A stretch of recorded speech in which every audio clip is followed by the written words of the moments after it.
To my knowledge, it's being live streamed.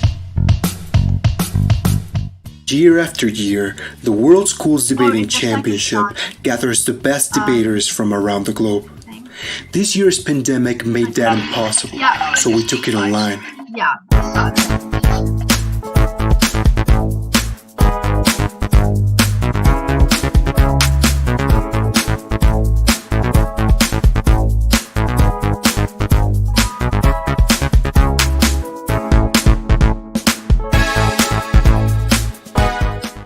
In this style of debate, there are two teams.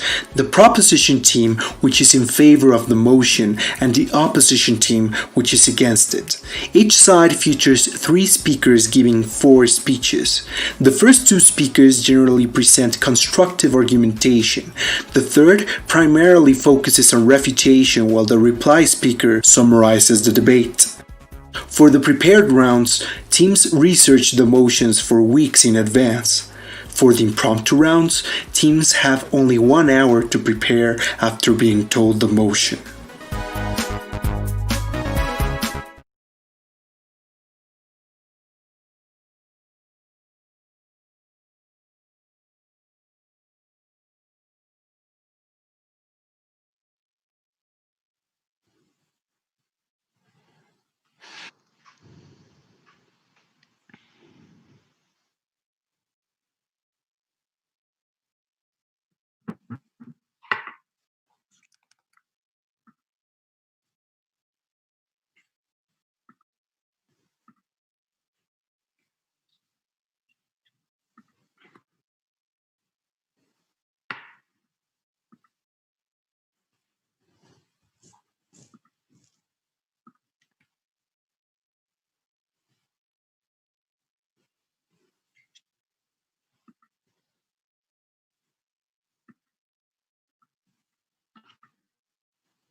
All right, much better.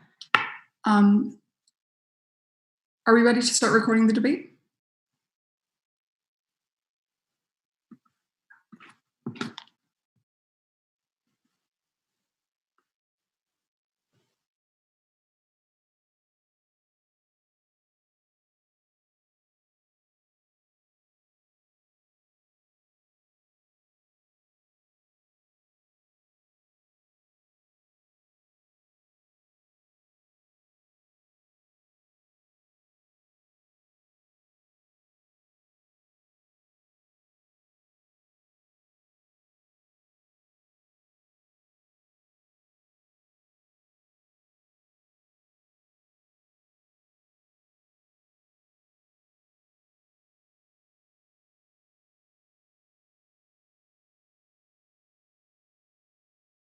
From suppliers who clearly do for far too long. It looks like multinational corporations paying workers pittance for backbreaking work, using mining companies that expose their workers to chemical weapons that are toxic, to chemicals that are toxic, and then not providing any legal protection. It looks like exploiting child labor in developing countries. We think that these human rights abuses are gross and that they need to stop. And that's why we'd hold multinational corporations accountable. So 2 arguments in the speech. Firstly, multinational corporations are responsible for a lot of these human rights abuses. And secondly, we practically stop the gross human rights abuses that occur as a result of multinational corporations. My second speaker is going to be talking about how introducing this policy would result in raising the standards of human rights across the developing world. Before I go into my arguments, what is our stance in this debate? We would hold multinational corporations accountable anywhere in their supply chain for human rights abuses that occur there. Multinational corporations are generally incredibly large, with GDPs, with a funding and a net worth the size of many countries' GDPs, and they tend to operate internationally rather than in a single country. So the kind of human rights abuses that we would hold accountable include the ones perpetrated directly by the multinational corporation, for example, Nike sweatshops, and also those that occur anywhere in their supply chain. So for example, the mining company that they get natural resources from, or the farming company that they get resources from. Note three things. Firstly, by human rights abuse, we would set a standard of what's commonly perceived to be incredibly cruel treatment that looks like incredibly low pay, incredibly cruel working conditions, or even negligence that results in death. There's a difference between low working standards and cruel human rights abuses. So low working regulations look like places like Texas, whereas human rights abuses look like what occurs in countries like Bangladesh. Secondly, the punishment would be a range. So it might be a massive fine if the human rights abuses aren't as gross or the company wasn't directly aware of it. Or it could look like jail time for directors or senior officials when it can be proven that the human rights abuses are extreme and that they knowingly perpetrated them. And thirdly, the ICC would do this. So they're probably going to say, why aren't we holding the suppliers accountable for human rights abuses? Why the MNC? And to this, we would say two things. Firstly, in principle, we could hold the suppliers accountable too. We have nothing wrong with that. So holding the MNC accountable doesn't necessarily exclude holding these other institutions accountable too. But secondly, we still think that the MNC is at least partially responsible for this. Because the fact is that many of these suppliers can't operate without human rights abuses while meeting the demand of the MNCs in terms of efficiency on which they're dependent. So we think that the MNC at least partially causes these human rights abuses. So first argument in the speech, MNCs are at least partially responsible for these human rights abuses. Sorry, so one if second. they're responsible... Just one sec. I think we've lost the chair. I think they're not here, and I don't think they've been here for a little while, so that's why you're not getting a stopwatch either. So if you could just pause until we confirm what's happening with that. Many apologies, but what can you do with these internet connections?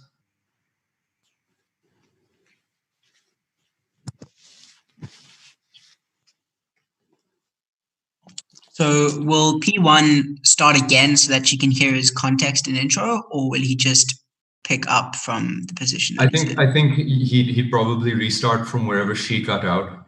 So hopefully she's got a note of where exactly that was. In all likelihood, but as I'm saying, I don't know exactly what's going to happen. I'm just going to inform the org com that this is happening. So.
Sorry about that. There was some internet issues, so I ended up getting kicked.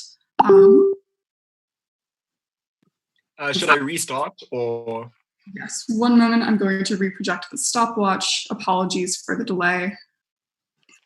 There we go. All right, whenever you're ready, we can get started.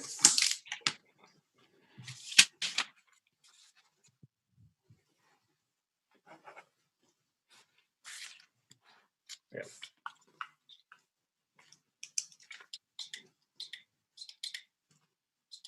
Multinational corporations have been able to perpetrate human rights abuses or knowingly acquire supplies from suppliers who clearly do for far too long. It looks like paying workers pittance for back-breaking work in developing countries. using mine companies who employ toxic chemicals without providing legal protection, and using child labor in many developing countries. We think that these human rights abuses are gross and that they need to be stopped. Two arguments in the speech. Firstly, multinational corporations are responsible for these human rights abuses. And secondly, we practically stop these human rights abuses. But before we do that, my second speaker is going to be talking about how we create stricter standards for human rights generally across the developing world.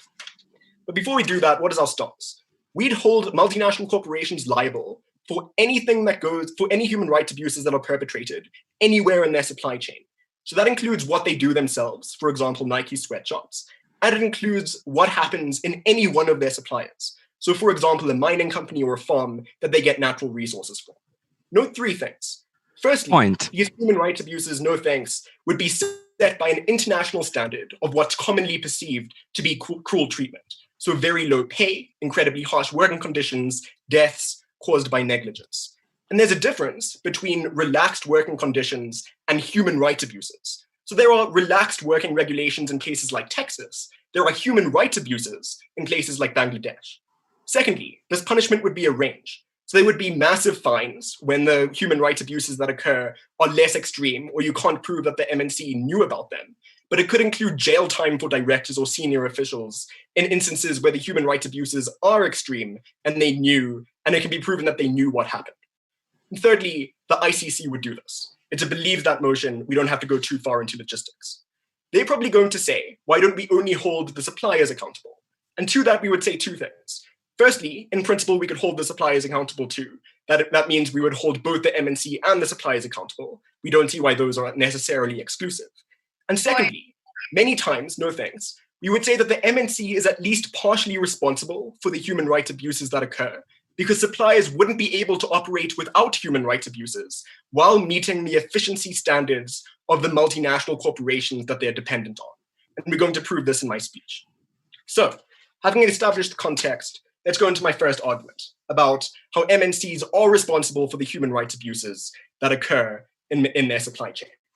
So we would say that if multinational corporations are responsible, then the only just outcome is for them to be held liable and be held accountable. They should pay the consequence for the human rights abuses that they're responsible for, and they shouldn't be able to get away with human rights abuses in the future. So why are they responsible? Three reasons. Firstly, because they're aware of what is happening, either in their own business or company or in their supply chain, the vast majority of the time. So there are two scenarios. A lot of the time, the human rights abuses are directly part of the business. So it looks like Kylie Cosmetics promising Bangladeshi workers a wage and then failing to deliver that, or the sweatshops of Nike. In the interest of being efficient and making as much profit as possible, human rights abuses are directly part of the business that operates. And they're clearly aware of this because it's part of their own business and they oversee what's happening in their own company. But then there are the other instances in which it's the supply chain that has human rights abuses, things that aren't directly part of the business. In these instances, we would say two things.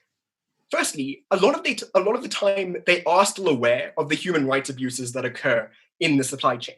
Because these MNCs are massive, no thanks. They do massive checks, making sure that the suppliers that they get their supplies from are efficient and are operating well. Often they literally oversee the operations of their suppliers. So most of the time, they're aware of the conditions under which the workers who work for the suppliers work. But secondly, even if they're not technically aware, we would say that MNCs almost always intentionally get suppliers from countries that tend to be developing and that have very relaxed workers' regulations, countries like China, many African countries. And they know that in those countries, because of the relaxed regulations, human rights abuses will be allowed to occur, and therefore they'll get the most efficient product possible. So they knowingly, intentionally go to countries where these human rights abuses are allowed, and therefore, in some indirect way, they are aware of these human rights abuses. And in many instances, they directly threaten to leave and cause the government to relax their regulations so that the MNCs stay. And in that way, exploit the government and cause them to lower their regulations, which result in human rights abuses. So this means that they're almost always aware of these human rights abuses. And because they're aware of the incredibly cruel treatment that people have to endure, they should be held culpable. Second reason, because they cause the human rights abuses. So either it's as a result of their direct decisions. For example, Nike was told that there were cracks in a building that their workers in Pakistan worked in, but decided to not go and renovate and make sure that those cracks were fixed because it would be very expensive. The result was that a few months later, the building collapsed and thousands died. Many direct decisions result in these human rights abuses. But secondly, all of these human rights abuses occur because of the existence of the MNC. So the reason why people have cruel treatment for their workers, or why they pay their workers pittance for what they do, is because it has to be that way, because the MNC that they rely on and that they're dependent on won't be able to buy a product that's more expensive if they hadn't had those human rights abuses in the first place.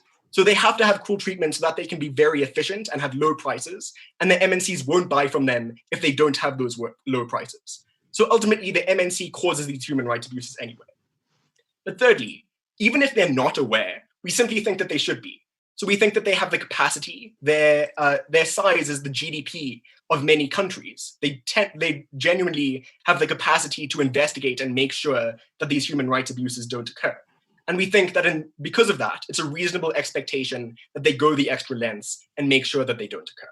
So fundamentally, we think that they're responsible for a lot of these human rights abuses. Before I go into my second argument, which is not hard to prove, I'll take a POI if you have one.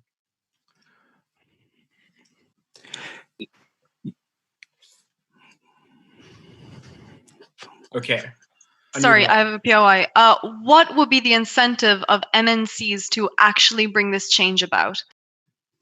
Okay, that's my second argument about how we practically stop MNCs from committing human rights abuses. So fundamentally, directly answering the POI, we think they're going to be much more careful in their operations when a case can be brought against them. That means they're likely to investigate their supply chain. They're likely to pull out of suppliers who they knowingly commit human rights abuses, and they're likely to stop practices that they impose. The reason for this is twofold. Firstly, because of a profit incentive. If you can potentially be held liable and have to pay massive funds for the human rights abuses that occur, you're much less likely to do it. And secondly, because of jail time. We think directors will make better decisions, for example, relying on suppliers that may not be as efficient, but that don't have human rights abuses, when they could be faced with jail time, with their career being stopped, their image being humiliated, and their freedoms being taken away. This is an effective deterrent because often these decisions are rational and thought out.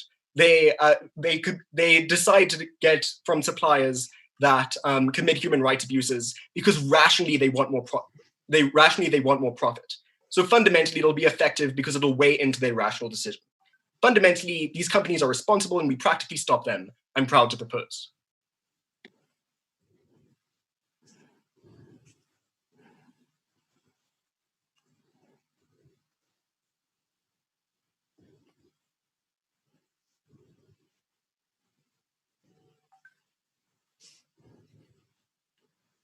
Okay, I think the first proposition speaker for their speech, and I welcome up the second speaker of the first speaker of side opposition.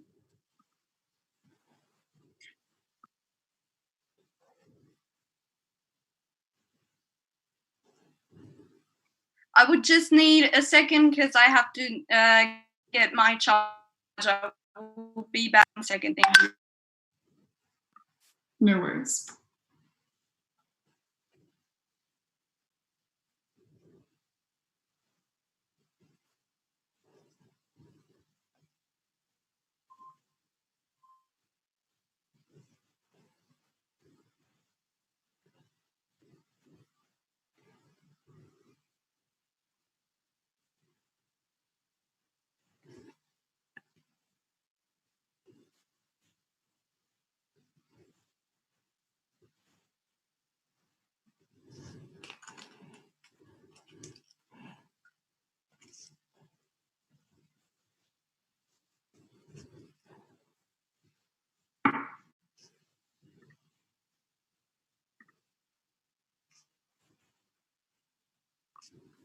Here I am. I'm sorry. It was...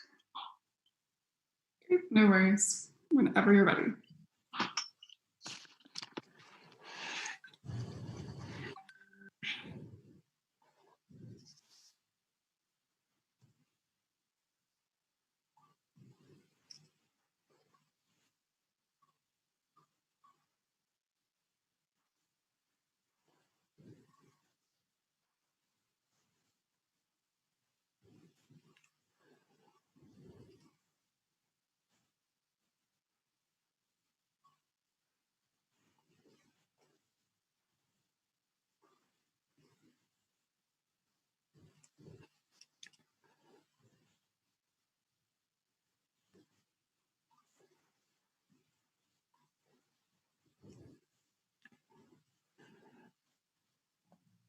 Is it just me that can't hear or see a speaker?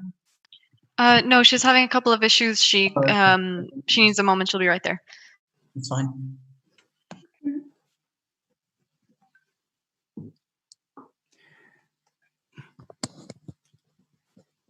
We're so sorry, but actually we had to change the first speaker with no advance because we had an issue, we had a problem. So that's why she wasn't ready. Probably she's having some troubles. We're so sorry for this, guys. Is this a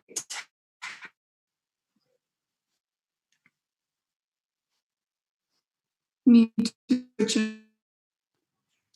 Oh, we can't really hear you, Delaney. I think that's everyone. I'm a little bit confused. So was there a technical issue that required your first speaker to switch and is she having technical issues now? Or is this more of a preparation issue? No, yeah, she's now having problems because she's basically having problems with their iPad. But the problem is that she wasn't, she didn't know that she had to debate. That's why she's now at their hands home. Basically, that's why she doesn't have their connection, her PC, because another speaker was supposed to debate instead. But then we changed it like 10 minutes before the prep time ended, and so she didn't have time to go back to her house and set up basically everything. So is she ready? Sorry. Yes, I'm just coming in from my iPad now because my computer is not going correct.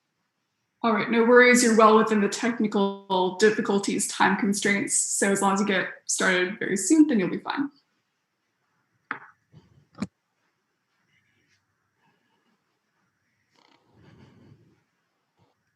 Guys, just don't worry, please. That's okay.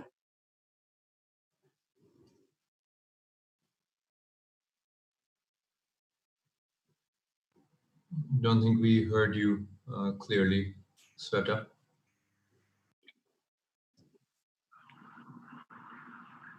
Agreed, Sveta. Can you please say that again?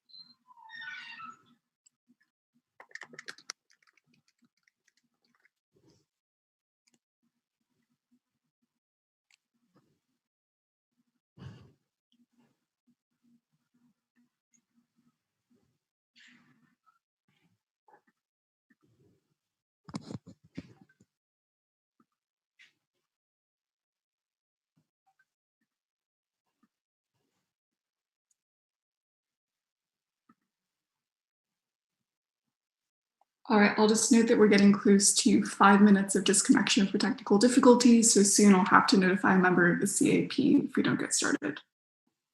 She says she's waiting to get admitted into the call. Okay. She's basically, there's the thing loading actually. Gotcha, okay.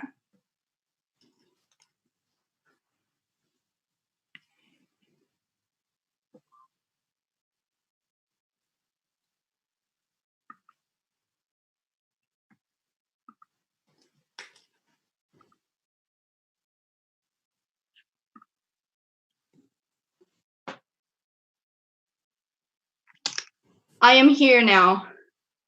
Perfect. Okay.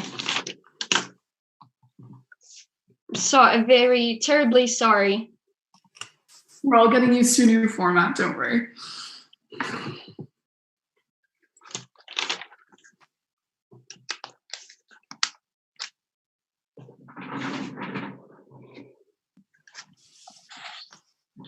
Just to say, if we're not meant to be, then it's fine. But if we're meant to be able to see you now, we can't. Can't you? Oh, can you see me now? I think there's something in front of the camera because the light was changing. Yeah. Can you see me now? We can see a laptop. A laptop. Maybe the wrong camera that's on. Can you see me There now? you go. We can see it now. Yeah. Okay, perfect.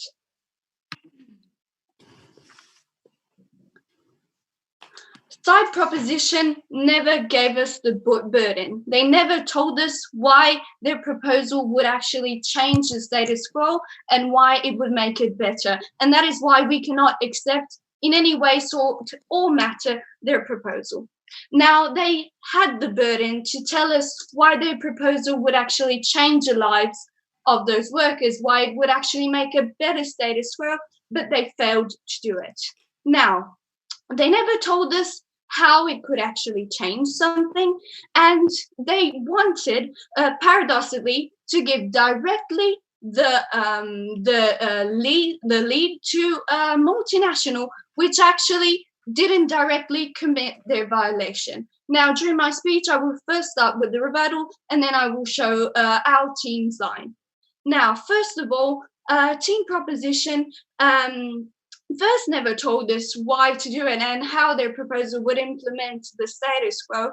And then we do not accept why they told us that both the suppliers and the multinational were partially should be liable. Now, we didn't understand why they said that you could try both. Therefore, it conceded on point that the suppliers actually could have and should have the responsibility. That is because we believe that multinationals are not actually directly committing the violation, and therefore they should not be directly responsible and liable for it. Now, they gave us examples such as Kylie Cosmetics, but they never gave us actually a proof. They never told us that there was actually a formal agreement where the multinational are actually telling, yes? If I fund a company that actively harms its workers against the contract and the civil rights agreement of that country, do you think I should just get off scot-free? The fact is, these companies don't actually have an agreement saying, well, why don't you just go and harm your workers? These companies are actually have actually a contract because they need and they're essential for the production. Therefore, a company most of the time is not aware of what is happening, and the proposition team never actually explained or gave us examples where there was a certain proof that they were aware of it. They did, and we cannot accept that they put their whole proposal based on an argumentation founded on an abstract opinion. They're never telling us this is the truth. They're never giving us an actual proof, and we cannot accept it. We cannot accept their word over proof and over facts. And that is why we cannot accept their proposal. Now, starting with our team line, I will show you how the proposal is actually ineffective, while my second speaker will show you the immediate company impact and how it worsens the status quo. Now, the third speaker will actually do the rebuttal and will bring you examples. Now, on to my argumentation. Why is it is impossible for multinationals to know everything that goes on in their supply chains? Now, we have to actually know the fact that multinationals not only have one mother business, but they have different branches and different branches all around the world. Therefore, it is impossible to have control on all of us. It is impossible to know everything that happens in them, especially when something that might go against human rights, most of the times, and obviously nearly all the times, is not actually let known to the company. Most of the time, it is keeping in the dark from them. That is why, until we have proof, we cannot accept that all the responsibility should go on the multinationals, because they're not directly committing this violation. Now, I'll bring you an example, because number one, supply chains are obviously different, and there are so many. Yes? If I fund a company and gain benefits off of its actions, do you not think it is then my responsibility to be aware of what that company is doing because I'm benefiting off of it? But how can a company such as, for example, Hyundai, which produces 500,000 cars every year with different companies that produce one single object of the car. How can they be aware at all time of what is happening? Obviously, they have an agreement, but where and when a supplier actually violates some of the human rights, it is not the burden. They're not liable. The multinational shouldn't be liable for it, but the supplier should be liable for it. And it is, in fact, impossible for a company, for big companies such as multinationals, to know everything of what is happening and how it's happening. I'll bring you an example of Rana Plaza. Now, Rana Plaza in 2013 was this company that kept having kept having disasters. Disasters were happening. They were one of the suppliers. And who was accountable for it? Who was giving accountable for it? Well, not the supplier, but the multinational. So the multinational had to pay. They were taken liable for something they didn't do. And do you think something's changed? Do you think something went better? No. A few years later, more disasters awoke, and that was because the production side wasn't addressing the issues. 2 workers lost their lives. And who was counted? Who was liable for it? First, the multinational. Did something change? No. If we get liable, the suppliers, they'll have to pay. And by that means, they'll think we have to change something, because obviously a company doesn't want to keep losing money, while a multinational, it's impossible for it to change everything. They might have money, they might pay a fee, but then what's going to happen? Then, talking about another example, such as Hyundai, it is not fair to let them be actually the one liable for it. Why? Because multinationals actually have, let's say, a lack of incentive. Why? Because of course they want to profit, and they want to profit in the best way possible. But the fact is that while they might close something, for them it's nothing, but for the supplier it is a lot. That is why we're not going to make a change if we make a fee on a big multinational that has money. We have to make a change with those that are responsible for it.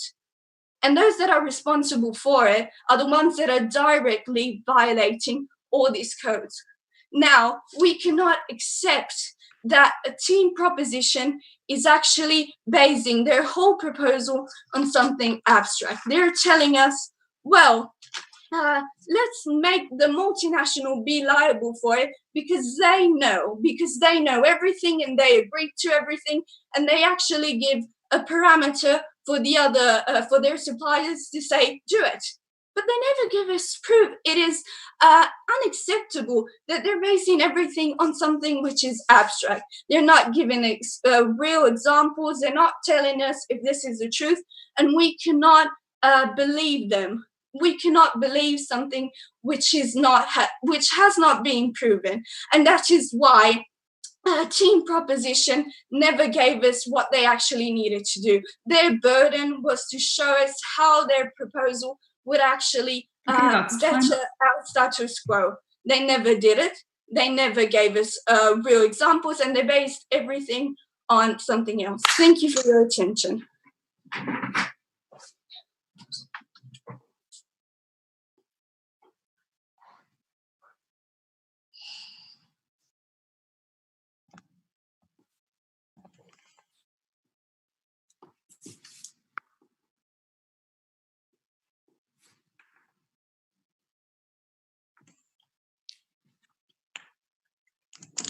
I thank the first opposition speaker for their speech, and I welcome up the second speaker of side proposition to deliver their remarks.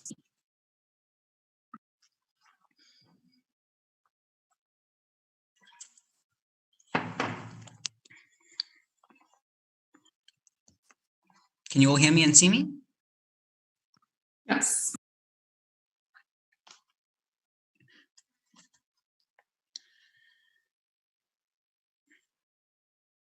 It is the capacity of wealth that allows rich individuals and MNCs to force poor individuals to do their dirty work, to wash the blood off their hands and say those who they held economically reliant on their very funding are the ones at fault.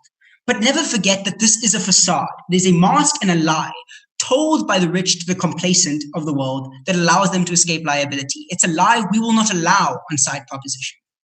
I'm going to show you why in my argument that we think we create better economies in the developing world overall and are going to create better standards for human rights.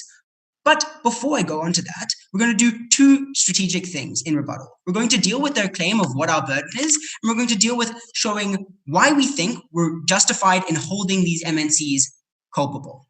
So let's start with the number one idea, right?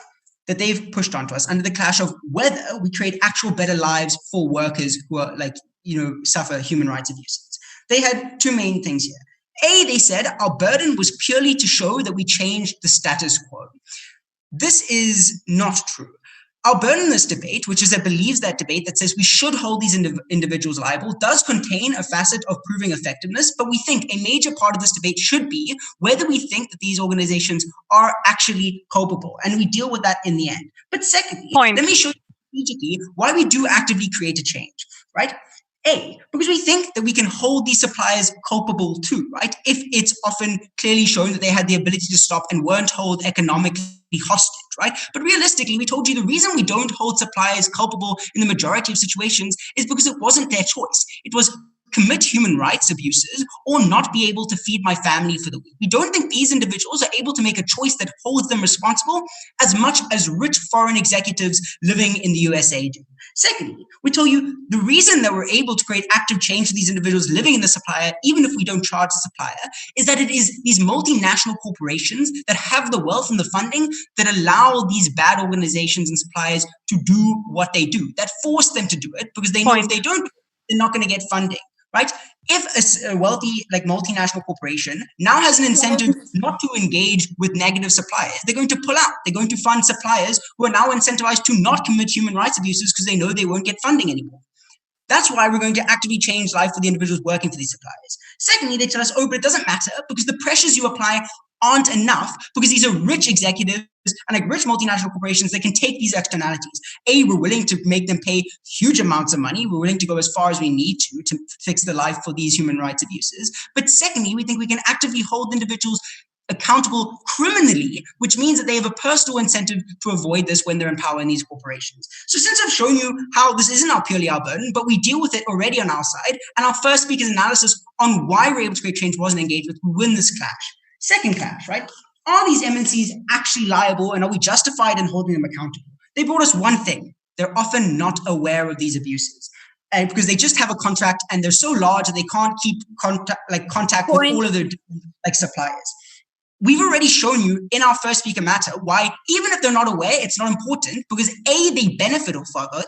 Secondly, they cause it to exist because of their economic pressure and that they fund it. We tell you it is their responsibility to make sure that the way that they're using their money is a moral way. If they don't know, that's their fault. But we told you that it's realistic that they do know about these things. Why? Because they are huge multinational corporations, as you say, right? They have the ability to fund thousands of employees that work purely for this industry, for HR to make sure sexual complaints are dealt with well. We think they can fund individuals to check over their supply chain to make sure it's acting in moral ways. They already check over their supply chain in intense detail to make sure the standards of the products they're getting are high quality. We think they can do it for the standards of their workers too, right? We tell you strategically, even if we're wrong, even if they're not culpable, what are the impacts of that? We charge MNCs a fine that's going to take a little bit out of their $1 billion budget. We think that's a sacrifice we're willing to make to catch the ones who are culpable and cause changes in.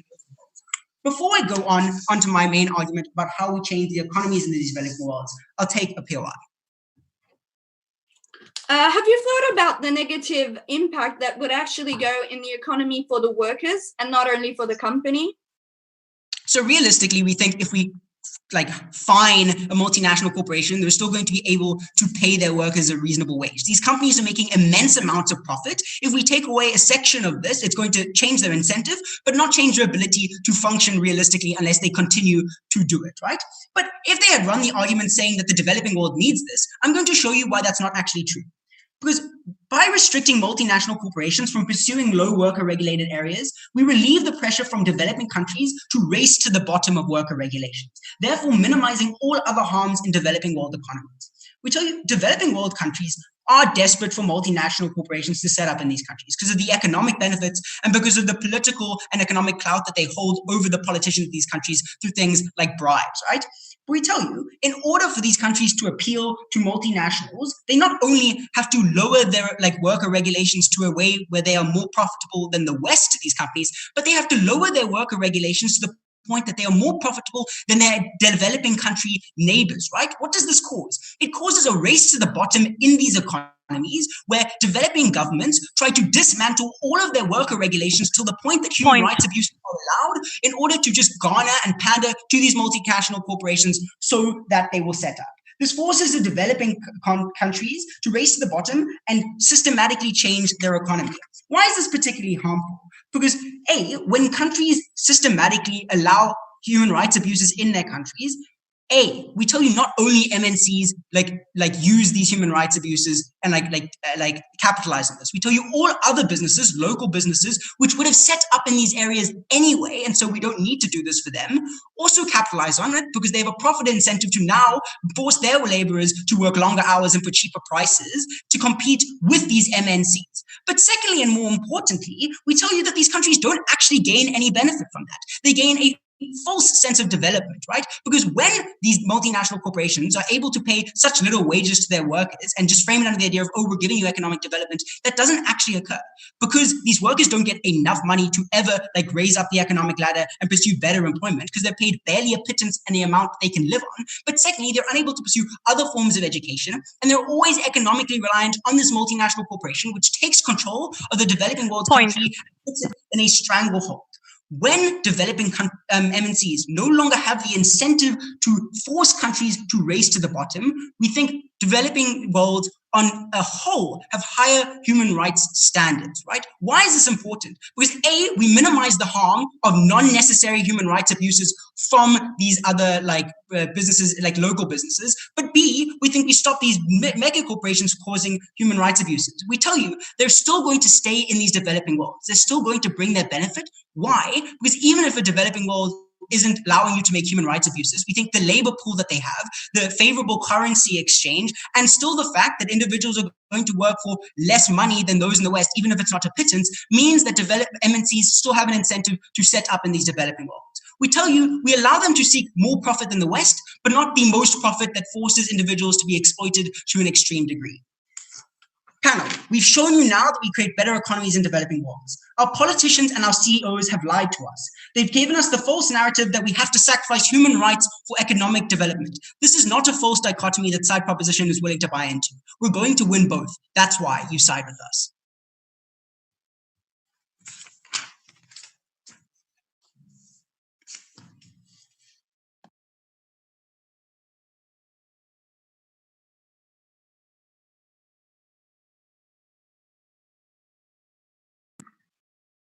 I thank the second speaker from side proposition, and I invite the second speaker of side opposition to continue this debate.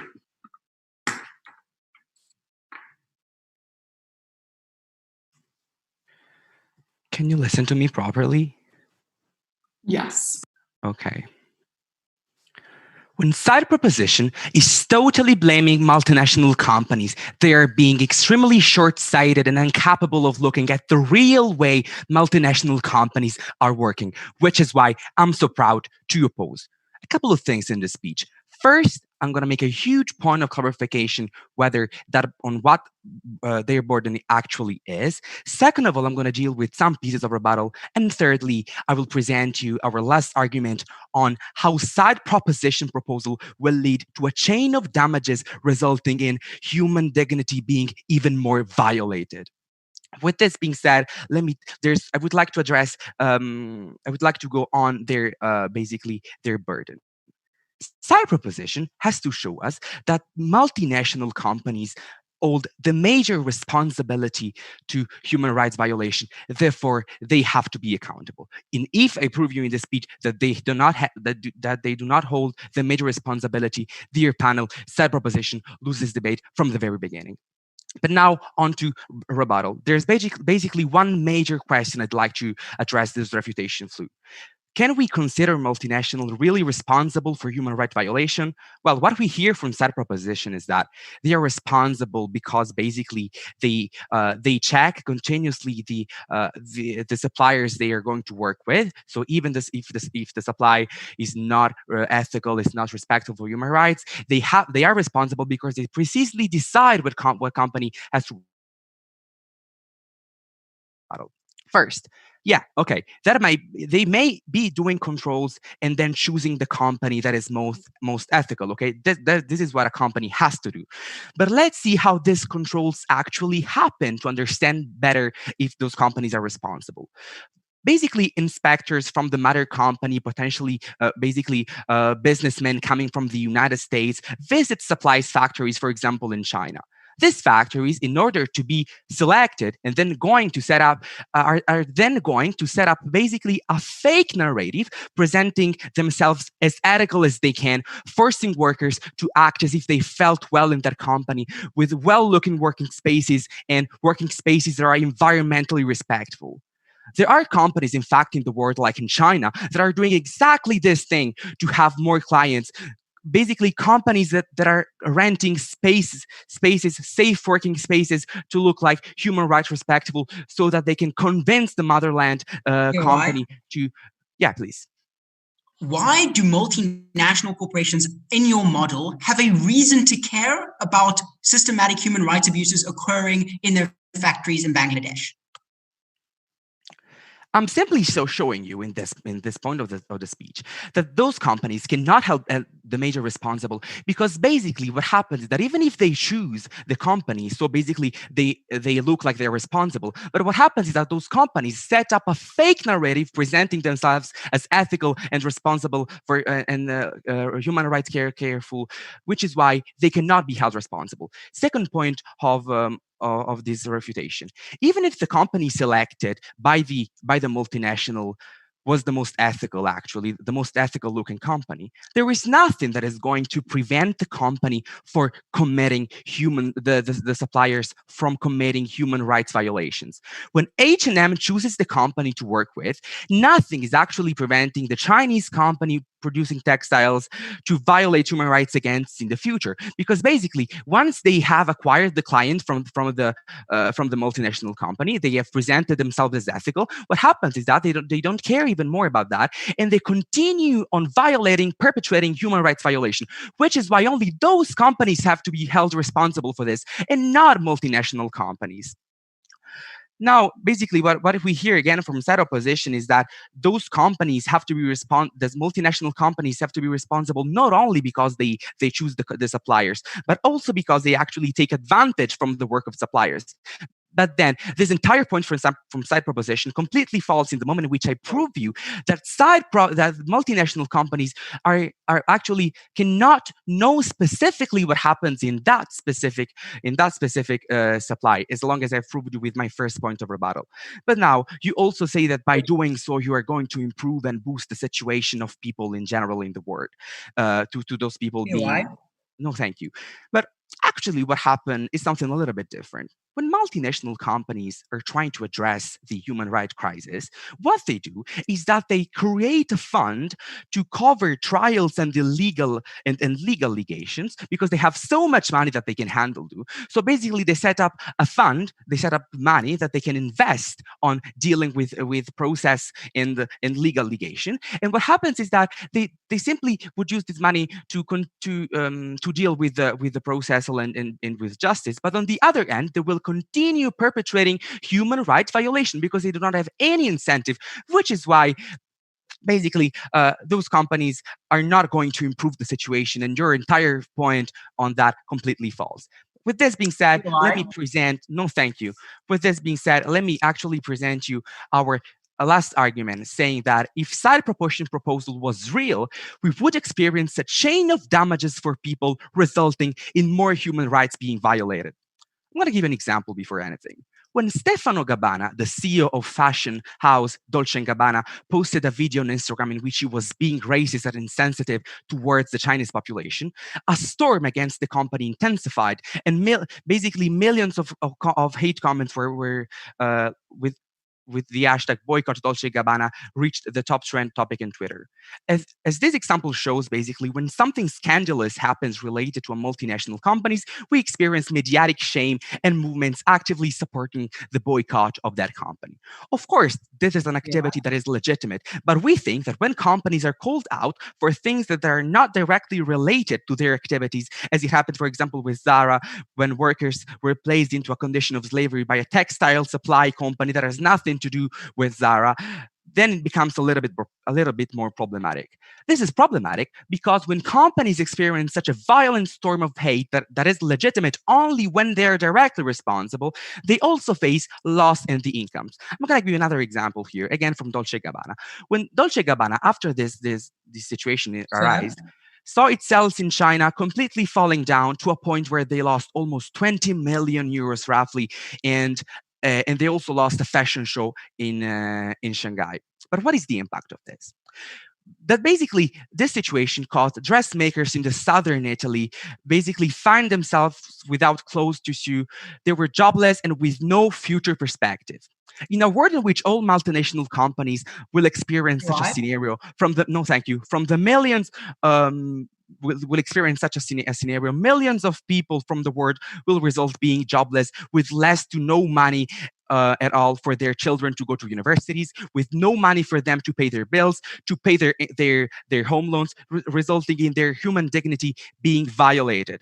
And as long as fighting human right violation in this way, in ways Side Proposition is trying to do, it is not only going to be ineffective with people, as we proved with our first speech, but with even more people being harmed, we estimatedly are incredibly proud to oppose. Thank you.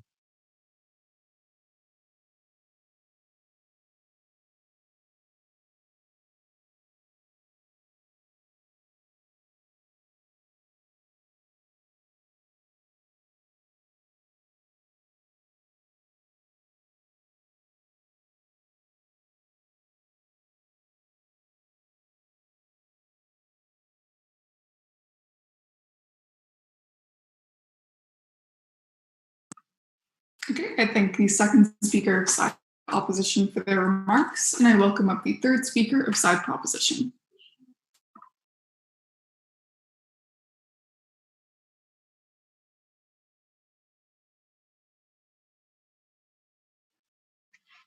Can I start? Whenever you.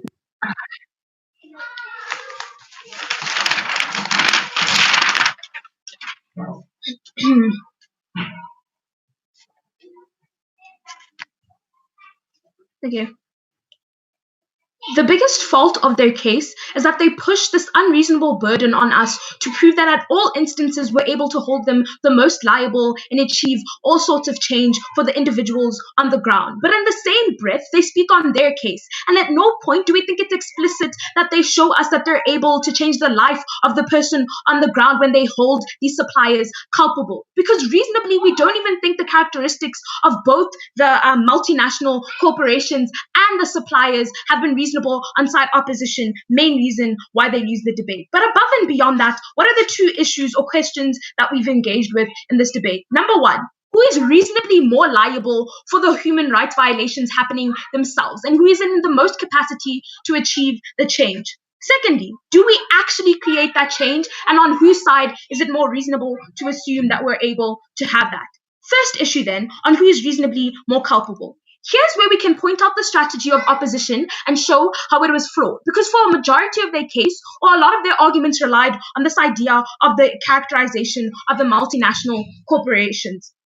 Firstly, they speak about how they don't have enough resources to be aware. The fact that they're multinational means that they're unable to access each and every nation in which they set up. They're unable to keep tracks of their suppliers. Already there, we think that those responses weren't enough to even tackle our first speaker's case. Why is that? Because we spoke about, firstly, why they're most likely to be aware. So it spoke about things like them having enough resources. But on top of that, we think they have, like, they're multi-layered and are able to have avenues to hold, like, to know the knowledge, to have the knowledge, to know that there's some sort of human rights violation going on. A majority of their case also spoke about having actual evidence in order to determine whether or not they're aware. They spoke about Kylie Cosmetics as an example. Kylie was directly linked to the suppliers. She used her signature to sign off to those suppliers.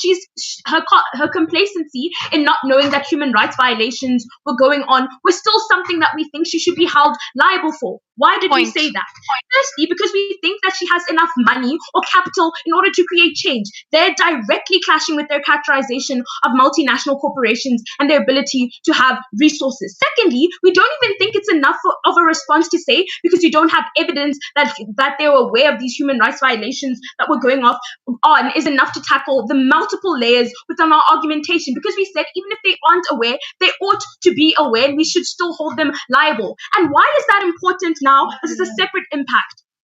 In terms of, like, holding individuals accountable and liable, even if they aren't aware and if they are complacent, we think it sets a precedent for those companies to be able to know that we're going to hold you liable. It means that we have more individuals being able to, like, directly invest into actually making sure that these human rights violations don't happen. Note here, importantly, we said that we're going to use international courts. So the ideas of, like, not being effective in terms of addressing these issues don't even exist, because we think largely this debate is about principally who is going to be more believable. We think it's side proposition because realistically, these multinational corporations are in the capacity to know that this is happening. But on top of that, from side opposition, they didn't really give us any analysis as to why companies that supply chains themselves are more culpable than these multinational corporations. Besides the fact that they say, because they set up, or we say that we ought to hold those chains culpable to some degree, means that we ultimately concede that they are culpable. We said that they're culpable to an extent. So the extent that we're talking about liability to MNCs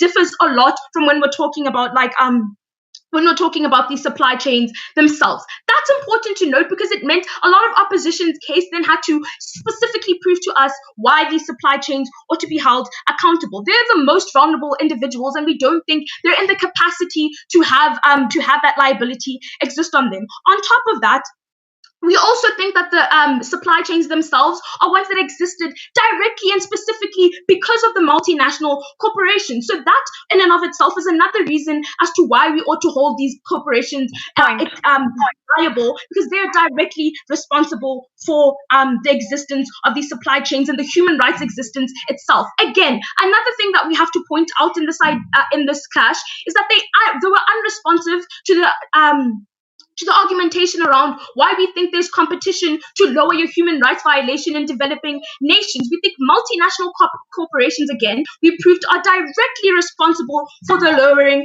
of those human rights standards. We think ultimately the impact of this win, of this clash, it's clear to see that proposition has won, but the impact means that in terms of believing which side you ought to believe the most, we're able to prove that these multinational corporations are doing the most damage to individuals. Before I get into the second issue, I'll take your POI. So first you said that in your second speaker said that suppliers were pressured into making human rights violations and therefore cannot be held accountable. But didn't you just say that you should be trying both the suppliers and the multinational company in your model? See, the problem here is that it's very, very, the way that they're attacking our case is very strawmanned. We said extends to, like, degrees of culpability and degrees of liability depends on how much you knew, how much you were aware of, how much you had intent. We think suppliers and, like, the head of suppliers are held more liable because they're directly feeding into these companies than, let's say, an individual that directly works in these sweatshops that is having their rights violated. Even though they buy into, like, these sweatshops themselves, we don't think they should be held as accountable, as liable as these multinational corporations. Second clash then on whether or not we're going to be able to create reasonable change. Here, what our arguments were was to directly prove to you how we have incentives, at least some sort of incentive for these companies to change. So it wasn't about whether or not we're going to be able to have the capacity or the courts to hold them accountable, but it was about what happens after we're able to do that. Do we actually achieve some sort of incentive? Here we spoke about two things: money and like criminal liability. Why? The reason we say being fined is something that is like likely to happen and have an effect on these companies is because we think they value these ideas of like public, how the public views them, but on top of that, they value making a profit. So although we do think they have a lot of money, we think continuously committing these human rights violations when they aren't profitable anymore means that they're going to likely stop them. But secondly, in terms of creating criminal records, when we're speaking about Dolce & Gabbana and we're speaking about the designer himself, we think having a criminal record or being criminally prosecuted for his remarks would have meant that the company itself was affected. We think that's right. But if we're speaking about the vulnerable individual on the ground that continues to be disproportionately harmed, we think it's okay that the person at the top is prosecuted, because what happens on their side is that they rather have those vulnerable individuals or the suppliers being prosecuted. There again, we think the comparative was had to be made because they were speaking about how we're so bad on our side for prosecuting the people at the top, but they also had to show to us how directly prosecuting suppliers or individuals that are actually working in these in these supply chains was going to be more beneficial than prosecuting, let's say, the big CEOs of those companies. So ultimately, in terms of creating change, we're able to prove that we do it reasonably. On top of that, we think even on their side, they're comparatively worse for their second speaker's argument. If it was trying to prove that you create the most protection for the individual on the ground, I am very proud to propose.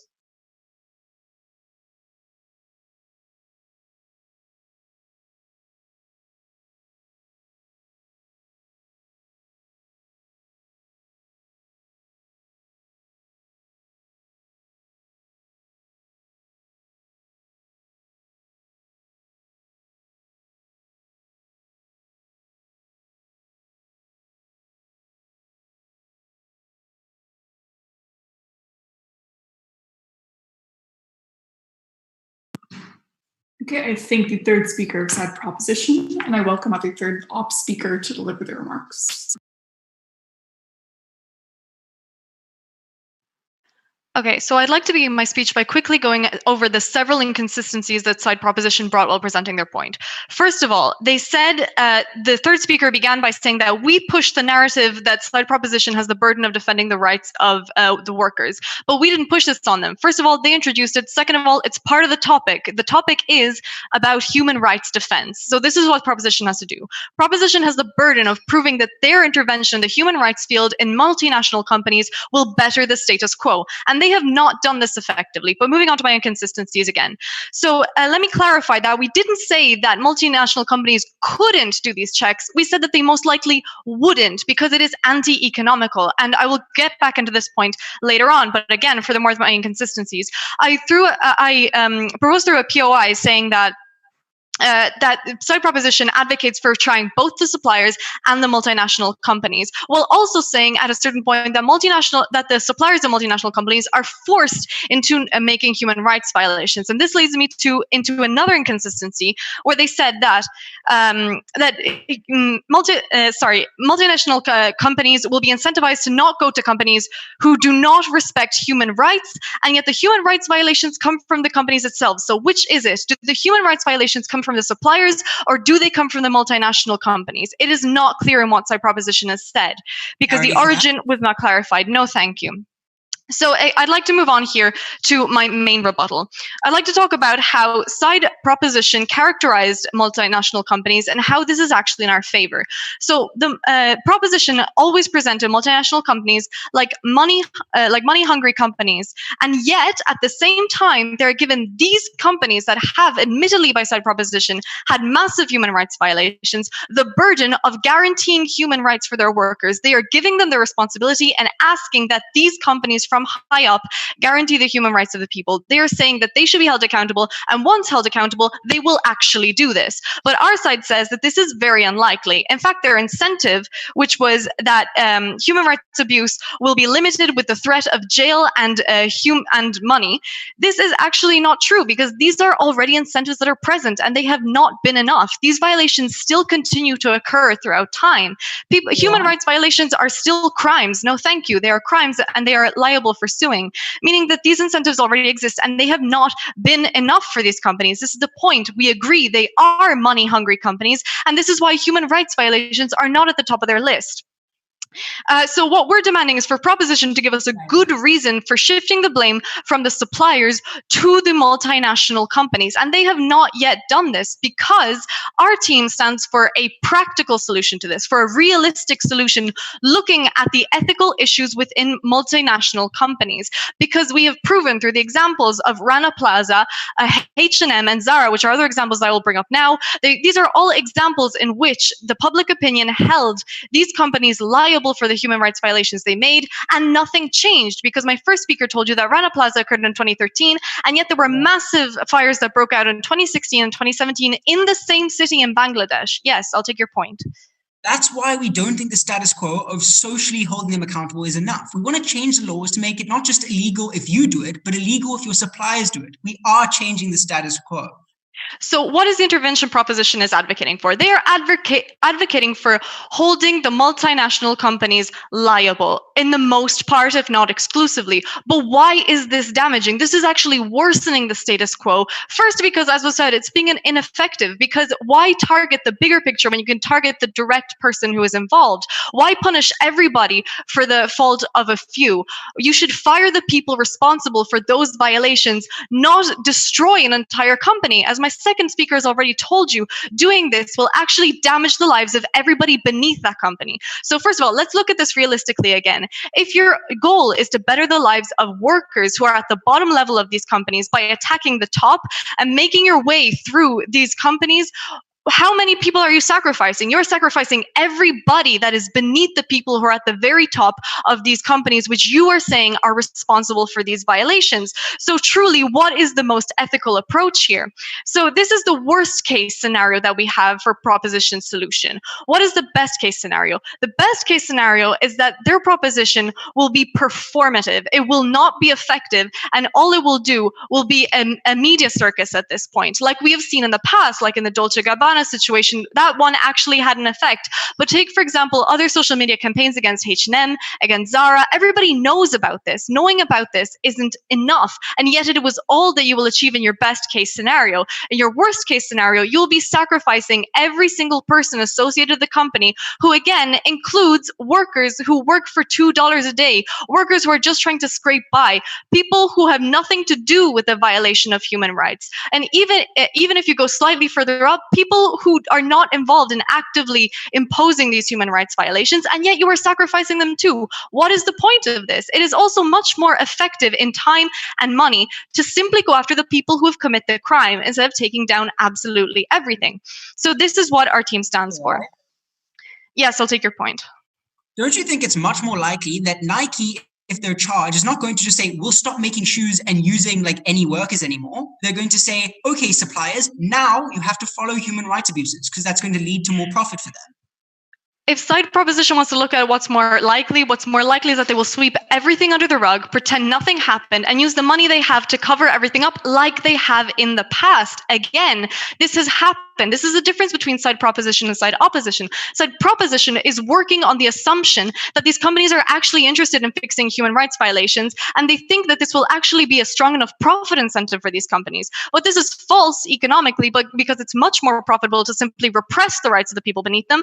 And second of all, we have seen de facto that companies are not interested in human rights violations, and that the money that they have, they would rather spend them in legal procedures that they know they're going to run into anyway. So much so that a majority of companies have a fund put aside exactly for this reason. It's part of their budgeting. This is how unethical these companies are. And this is why it is unreasonable to think that simply some legal procedures, some legal intervention will be, no thank you, will be enough to make them change their mind about this. You said it yourselves. These companies are interested in profit. So this is why we should be punishing the people who are directly responsible. Okay, so this is how we're going to get past the solution.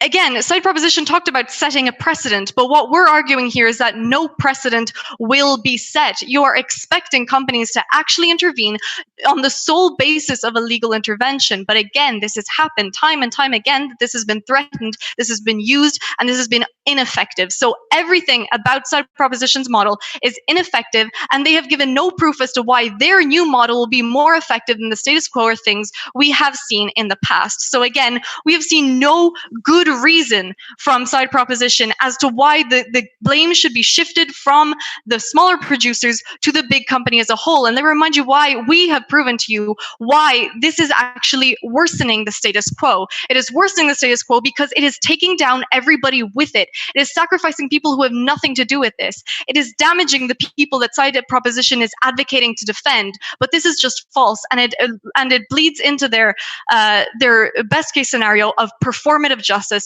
rather than real one, which is what side opposition advocates for. Thank you.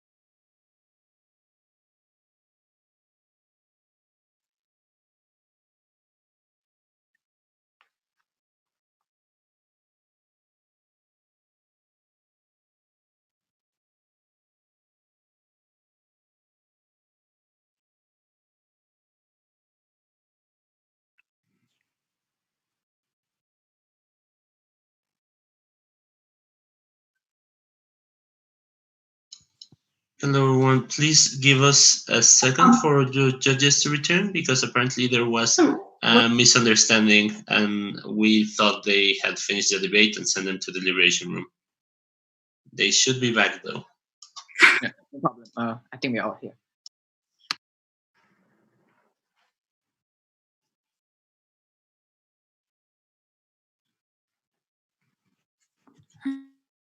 It looks like we have Sveta, we have Ali, we have Umar. So everyone's here. Fantastic. Let me reshare my screen.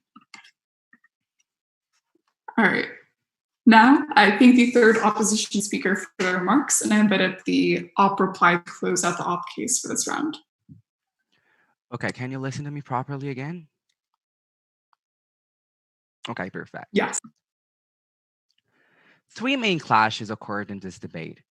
Basically, I will address through them in this reply speech, and then I will basically present you the two words that clashed today in this debate and why side opposition is winning. The first question I would like to address this reply through is whether those companies, those multinational companies, can hold a major responsibility towards human rights violation, therefore have to be considered as responsible for them. Basically, we have proven you time and time again that the reality is that those companies do not have any responsibility on what happens when, for example, there are supply companies actually violating the companies. Because what we hear from side proposition is that multinational are responsible because they have to check, they decide what is the company to establish a partnership with.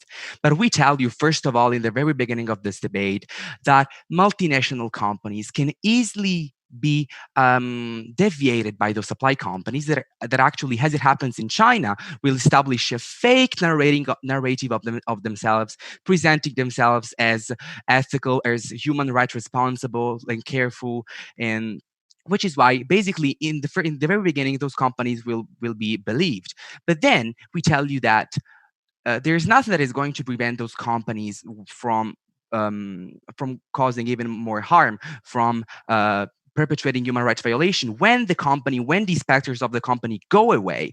And we have proven you this time and time again, which is why we have proven you that though multinational companies don't hold the major responsibility, then of course suppliers have to be responsible for this, which is why we win the point on who has the responsibility.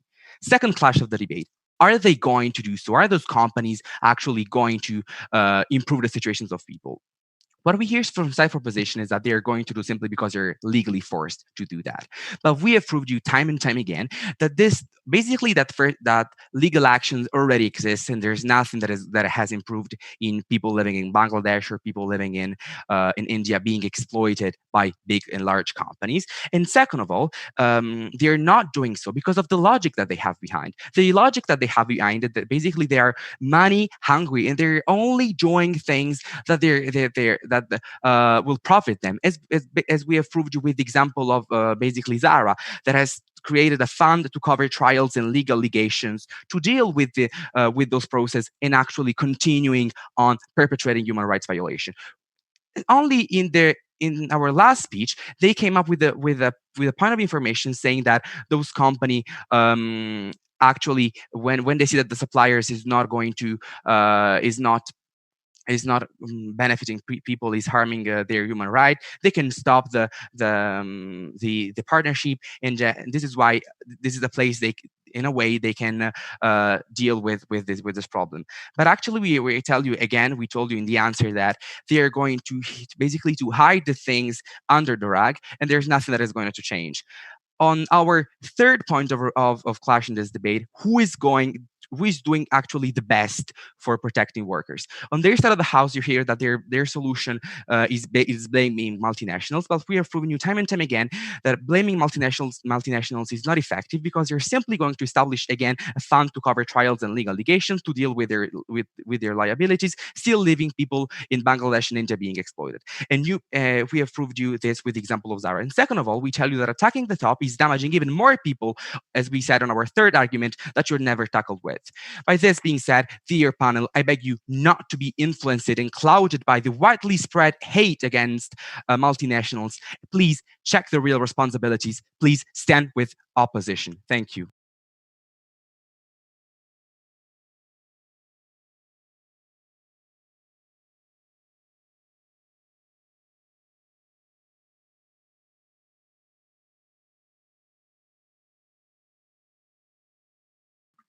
Okay, and last but not least, I welcome up the prop reply speaker to close out this round.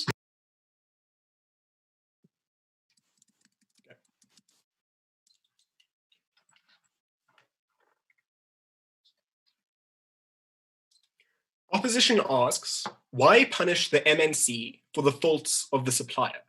And the reason that we've repeatedly given throughout our case is that when the existence of a supplier who commits human rights abuses is dependent on continued transactions with an MNC, then not only does the MNC essentially cause the human rights abuses, but the MNC has the power to massively change the incentives of these companies in favor of them not committing the human rights abuses. And we think that these two arguments still stand. So 2 questions in this debate.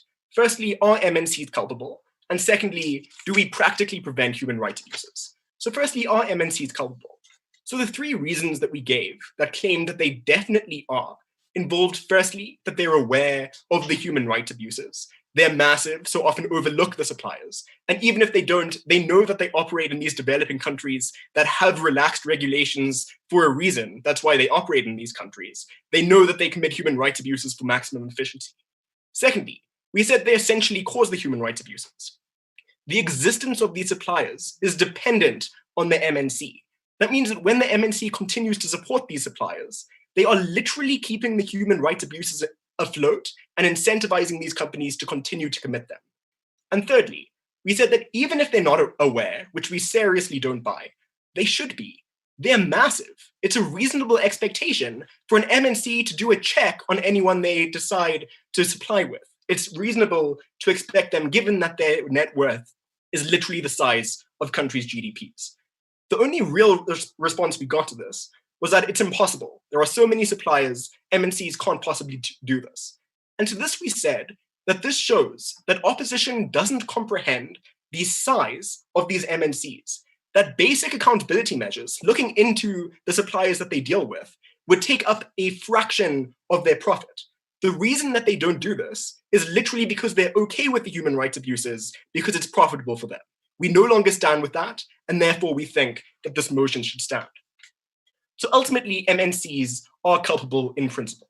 But let's go into the second argument about how we're practically better for the second question about whether we're practically better in terms of reducing human rights abuses.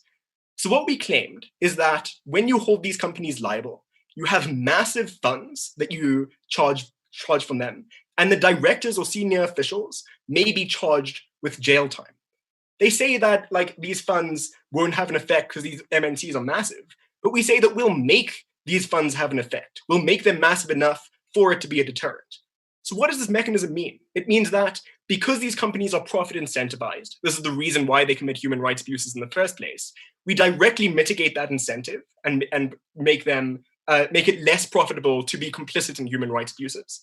And secondly, we impose jail time. People don't want their freedoms to be stripped, so they'll make decisions that conform to less human rights abuses. This means they do things like pull out of suppliers, they investigate further, they stop supporting human rights abuses. And this creates an incentive for companies and suppliers not to commit human rights abuses because they know that if they don't, the MNC will no longer continue to transact with them. So this argument alone is enough to win this debate. The fact that we reduce human rights abuses, which is gross and needs to be stopped, should be enough. The only thing they rarely say is that there's a sacrifice associated with holding MNCs accountable. You're going to harm everyone that works within the MNC. And inherent in our case, we would say that firstly, if these companies do actually change in the way we think that they will, we're not actually going to end up prosecuting that many because they'll change for the better and be less complicit in human rights. And secondly, we would just say that it's a necessary cost. If we can literally stop human rights abuses for a bunch of suppliers by changing their incentives, we think that that's a good thing that our case does. Lastly, note, they just left our second speaker argument alone. The fact that this creates a race to the bottom for all developing countries where they want worse regulations and worse standards, and that results in massive human rights violations worldwide. That is strong and still stands. Ultimately, I'm very proud to propose.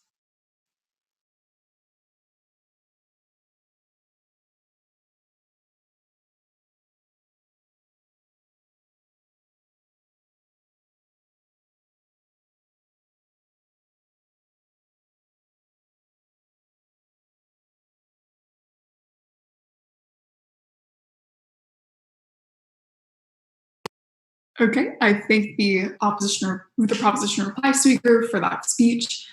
Thank you to both teams for a fantastic debate. Thank you to all my judges for being with me. At this point, Alfonso, we can be moved into a breakout room for deliberation because we have finished the debate. We'll also ask for help. Thank you very much. I'll have you move.